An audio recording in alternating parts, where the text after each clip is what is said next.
Dans une précédente vidéo, je vous avais laissé sur le produit de deux fractions un petit peu compliqué, en vous disant qu'il existait une méthode pour pouvoir faire ça de deux têtes.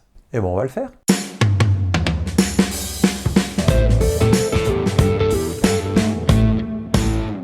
Alors si on revient sur notre exemple, on avait sur une vidéo précédente le produit 40 sur 63 multiplié par 315 sur 44. Si on le fait avec la première méthode, on multiplie le numérateur avec le numérateur, le dénominateur avec le dénominateur, ça nous donne 40 fois 315, et au dénominateur, ça nous donne 63 fois 44. Et de tête, on trouve 12 600 au numérateur et 2772 au dénominateur. Et puis, on voit bien que c'est une fraction qu'on peut simplifier, donc du coup, simplifions-la.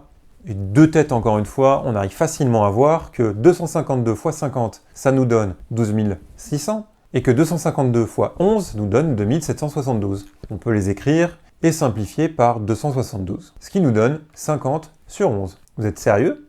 Vous faites pas ça de tête? Je vous rassure, moi aussi, je les ai fait les calculs à la calculatrice pour être bien sûr, pour pas me tromper. On va essayer de faire cette deuxième méthode où on essaie de trouver des facteurs communs au numérateur et au dénominateur. Allez, on recommence, table rase. 40, on arrive facilement à voir que c'est 4 fois 10. 44, quand on est un petit peu plus calé, on voit bien que c'est 4 fois 11. 315, c'est un peu moins évident, mais c'est 5 fois 63. Donc finalement, je peux les écrire comme ça. 4 fois 10 fois 63 fois 5, pour ce qui est du numérateur, et puis pour ce qui est du dénominateur, 63 fois 4 fois 11. Je peux simplifier les 4 et les 63, et finalement, il nous reste 10 fois 5 au numérateur et 11 au dénominateur, ça nous fait bien 50 sur 11. Quoi, vous n'êtes pas assez calé en maths pour pouvoir vous rendre compte que 63 fois 5, ça fait 315?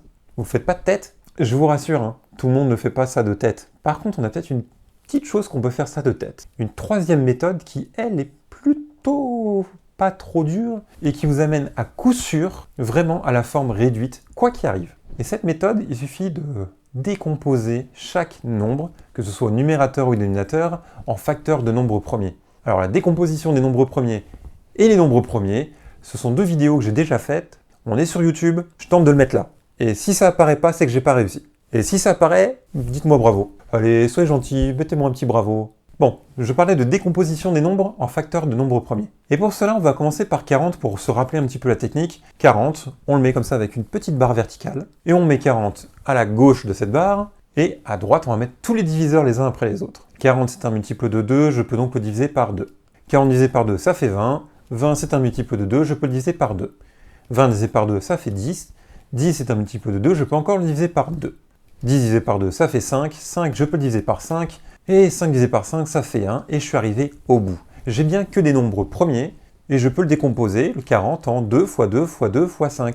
2 fois 2, 4, fois 2, 8, fois 5, 40. Je fais la même chose avec 63, avec 315, et avec 44. Alors, je vais vite, je ne les fais pas tous les uns après les autres, mais vous voyez les décompositions devant vos yeux. Et une fois que j'ai fait ça, j'ai plus qu'à remplacer sur ma fraction, et au numérateur et au dénominateur, plutôt que de mettre les nombres, par exemple 40, je vais mettre 2 fois 2 fois 2 fois 5. Et pareil pour 315, 63 et 44. Alors j'ai mis des parenthèses juste pour visualiser un petit peu quel nombre va avec quel nombre. Les parenthèses ne sont absolument pas utiles ici. Si vous voulez même, je peux même mettre des couleurs, ce sera peut-être plus simple. Ici on peut voir que 40 c'est 2 fois 2 fois 2 fois 5. Que 315 c'est 3 fois 3 fois 5 fois 7, que 63 c'est 3 fois 3 fois 7, et que 44 c'est 2 fois 2 fois 11. Et ça c'est quand même un petit peu plus facile à faire de tête que de faire tous les machins qu'on a fait avant. Ouais, j'ai dit machin, et alors? Je suis un vieux. Bon allez, je vais me débarrasser un petit peu de tout ça, et on va voir maintenant ce que l'on va faire. Je vous l'ai dit, on simplifie. On a un 2 en haut, on a un 2 en bas, et on les simplifie. On a un autre 2 en haut et un autre 2 en bas, on les simplifie aussi. Bon alors généralement on dit plutôt numérateur, dénominateur, on va quand même essayer de faire les choses de manière correcte pour la suite. Là, au numérateur, il me reste encore un 2. Mais au dénominateur, il n'y est pas. Je ne peux pas simplifier le troisième 2. Par contre, on a des 3. Au numérateur, j'ai un 3 et un dénominateur, j'en ai un autre. Je simplifie. Et puis j'ai encore un 3 au numérateur et un 3 au dénominateur, je simplifie à nouveau. Je fais pareil avec les 7 et j'ai plus rien à simplifier. Ce qui veut dire que concrètement, il me reste 2, 5 et 2 au numérateur et 11 au dénominateur. Ça m'arrange quand même vachement de tomber sur le même résultat, je vous avouerai. Cette méthode-là est une méthode qui est peut-être un peu longue, mais qui a l'avantage de ne pas avoir à faire de grandes multiplications, ni à devoir chercher des tables de multiplication qu'on ne connaît pas forcément. Parce que la table de 63, pour aller trouver que 63 fois 5, ça fait 315, elle est quand même balèze celle-là. Alors qu'en décomposant chaque nombre en facteurs de nombres premiers, finalement on se retrouve facilement. Sur ce, j'en ai fini sur cet exemple. On a parlé des additions, on a parlé des soustractions, on a parlé des multiplications, il va nous manquer de parler des divisions. Et les divisions, c'est dans la prochaine vidéo.